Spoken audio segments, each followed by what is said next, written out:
سرخط خبرها بر اثر ترکیش ظرف یا بالون گاز در دوشنبه 2 نفر آسیب دیده است. قاعده‌های نو برای رانندگان ماشین‌های بارکش در آمریکا هزارها مهاجر را از کار محروم می‌کند.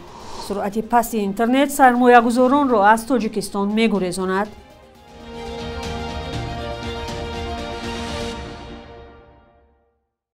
روز بخیر بینندگان عزیز، برنامه نویدی بامدادی است با خبرهای اخیر از تاجیکستان و بیرون از آن. امروز 23 اکتبر سال 2025 است. بر اثر ترکیش ظرف یا بالون گاز در دوشنبه 2 نفر آسیب دیدند. حادثه نیمه روز 21 اکتبر در کوچه چورتوت 1 رخ داد.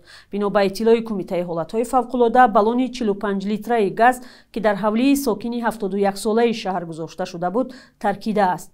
دو جوانی 23-24 ساله که در پی این انفجار جراحت برداشتند در بیمارخانه بستری شدند. درباره سبب‌های سر زدن حادثه چیزی گفته نشده است. مقامات حفظ حقوق حادثه را تحقیق دارند. سالهای اخیر بارها از ترکیش ظرف گاز در خانه‌های مردم در شهر و ناحیه‌های تاجیکستان و فوت و آسیب دیدن ساکنان گزارش شده است. از جمله سال 2023 در نتیجه ترکیش ظرف یا بالون گاز در حدود بازار ناحیه 5 26 کس از جمله 6 کودک آسیب دیدند. قاعده نوی گرفتن شهادتنامه رانندگی برای ماشین‌های بارکش یا CDL در آمریکا هزارها زاده کشورهای آسیای مرکزی را که زندگی خود را از این حساب پیش میبرند از حقوق راندن این نوع ماشین‌ها محروم خواهد کرد.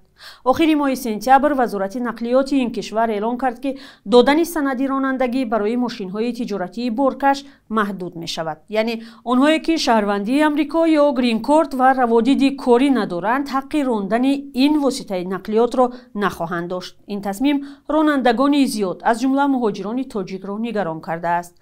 شدید شدن شرط و طلبات کاری مهاجران، رید و بازداشت‌ها در آمریکا زندگی رانندگان ماشین‌های بارکش را در این اواخر سخت کرده است. در اینترنت نوارهای چرخ میزنند که در آن دیده می شود رانندگان ماشین‌های بارکش را نگه داشته سندهایشان را تفتیش میکنند و به بازداشتگاه‌ها میبرند.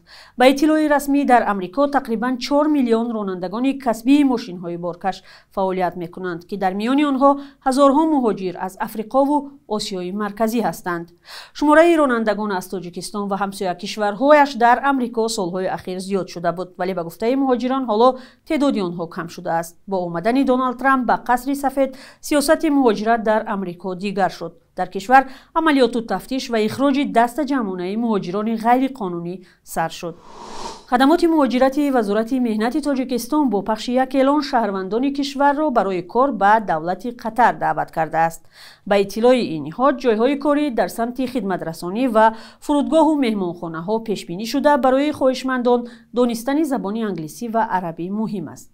خدمات مهاجرت گفته است مزد معاش برای کار در این وظیفه ها در قطر از $800 معادل 8000 سومانی آغاز می شود. پول ویزا یا روادید، بلیط هواپیما، جای خواب، خوراک یک دفعه‌ای، لباس کاری، کارت راه و خدمترسانی طبی از جانب کارفرما پرداخت می شده است.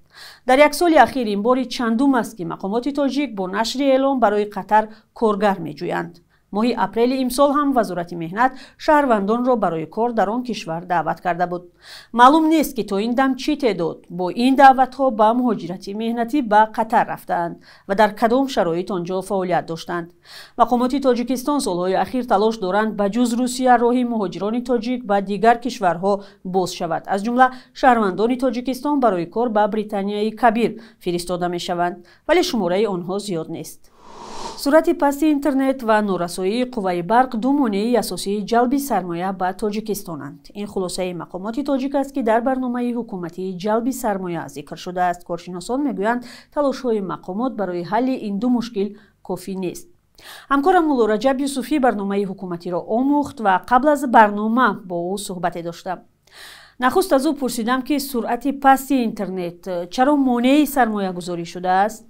در استراتژی جلب سرمایه به تاجیکستان برای دوره تا سال 2040 مقامات اعتراف کردند که پست بودن سرعت اینترنت یکی از مانع‌های اساسی برای جلب سرمایه به کشور است. زیرا به گفته مقامات اینترنت یکی از عامل‌های کلیدی رشد و علاقه با شریکان میباشد. در برنامه حکومتی آمده است که سرعت پست اینترنت نه تنها برای جلب سرمایه‌گذاران بلکه برای پورا جاری کردن پرداخت‌های غیر نقدی هم ضروری است. طبق آمار رسمی در تاجیکستان همگی 30% پرداخت‌ها غیر نقدی است. از سال 2023 پرداخت همه خدمت‌رسانی‌های دولتی در تاجیکستان غیر نقطه شد، اما به گفته ساکنان به دلیل پس بودن سرعت اینترنت گاهی مبلغ سر وقت نمی‌گذرد. در برنامه حکومتی بدون آوردن سنه مشخص ذکر شده است که طبق سفارش حکومت شبکه 5G باید در فرصت کوتاه‌ترین در تمام حدود مملکت جاری کرده شود. سرعت پست و نرخ بلند اینترنت از شکایت‌های اساسی ساکنان در تاجیکستان است. سوال دوم هم از مولا رجب این بود که کمبود برق چگونه سدراه سرمایه‌گذاری به تاجیکستان شده است. در رویخط مشکلی‌های اساسی برای جلب سرمایه‌گذاران به تاجیکستان که مقامات تهیه کردند، کمبود برق در جای اول است. با گفته مقامات، تامین پوره کشور با برق برای جلب سرمایه نقش کلیدی دارد، چون تمام ساحه‌های اقتصادیات از این وابستگی دارد. مقامات امیدوارند که با جلب سرمایه خارجی می‌توانند کمبود برق را در کشور برطرف کنند. از جمله حکومت به سرمایه‌گذاران پیشنهاد کرده است که در بنیاد و یا ساختن نیرگاه‌های آبی شوراب، یاوان، عینی، سناباد، نیرگاه‌های آفتابی و بادی سهم گیرند.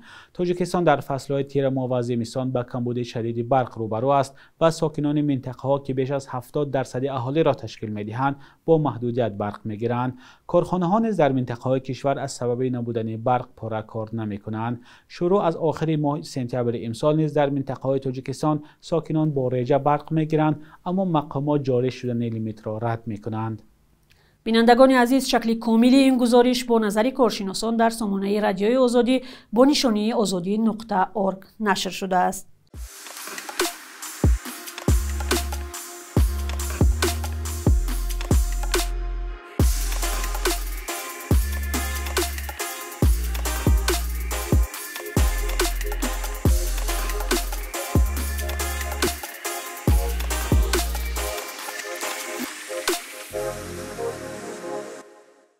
آژانسی آمار تاجیکستان خبر داده است که در 9 ماه سال جاری گردش سودای خارجی تاجیکستان به بیش از 7.8 میلیارد دلار برابر است. طبق اطلاع این نهاد، از این حجم زیاده از 6 میلیارد و 23 میلیون دلار به واردات راست می آمده است. اما صادرات مال در حجم تجارت خارجی 1.8 میلیارد دلار را تشکیل داده است که در مقایسه با واردات به طور قابل ملاحظه کم است. آژانسی آمار میگوید حجم دادوگیری در سال روان افزایش یافته است، ولی درباره فرقیت چشمرس صادرات نسبت به واردات چیزی گفته نشده است. بلوک اقتصادی تاجیکستان طی سالهای صاحب استقلالی کشور نتوانسته است توازن صادرات و واردات را برابر سازند و چنین روند که پایبندی بازار داخله را به محصولات بیرون بیشتر کرده است، در گذشته بارها مورد انتقاد قرار گرفته بود. بخش یک روز تاریخ را می‌بینیم که مهمترین تحولات تاریخی در روز 23 اکتبر را فرا می‌گیرد.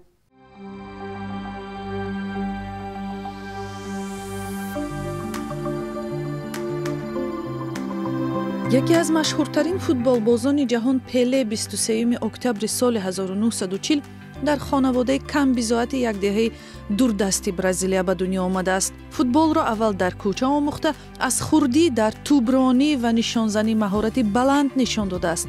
دیرتر در دسته ملی برزیل پله 3 دفعه قهرمان جهان شد. از روی شماره گل‌ها پله تا حال بهترین نشانزن در تاریخ این تیم باقی مانده است. هنر و شجاعت او به حدی بود که او را شاه فوتبال عنوان کردند. پله در سن 83 جهان را ترک کرد. 23 اکتبر سال 2021 حقوقشناس تاجیک عبدالقیوم یوسوفوف که در پیوند با پرونده‌های پرسر و صدای سیاسی مثل گنرال غفار میرزایف معروف شد، در 61 سالگی درگذشت. عبدالقیوم یوسوفوف زمان در مقام معاون رئیس کلگی ادوکات‌های تاجیکستان سپر کار کرده، از کمترین حقوقشناسان بود که با مطبوعات درباره حکم‌های ناعادلانه فشار بالای فعالان مهاجران مثل عزت امان آشکارا صحبت می‌کرد. با تلاش حامیان جهان وحوش هر سال 23 اکتبر چون روز ببر برفی تجلیل می شود. این گربه وحشی در قلمرو 12 کشور و اساساً در کوههای آسیای مرکزی به سر می برد. در تاجیکستان حدود 300 ببر برفی ثبت شده است و اسمش به کتاب سرخ تاجیکستان وارد شده، شکار آن من می باشد.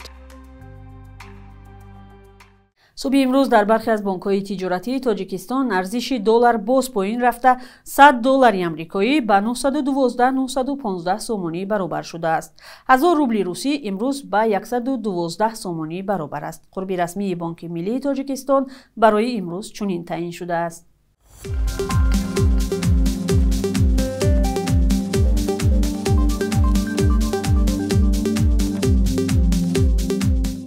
بیننده عزیز، تشکر برای همراهی. نوید بامدادی بود با چند خبرهای دیگر را در ادامه روز از سامانه رادیوی آزادی و صفحه‌های ما در شبکه‌های اجتماعی دریافت کنید. خیر تا فردا.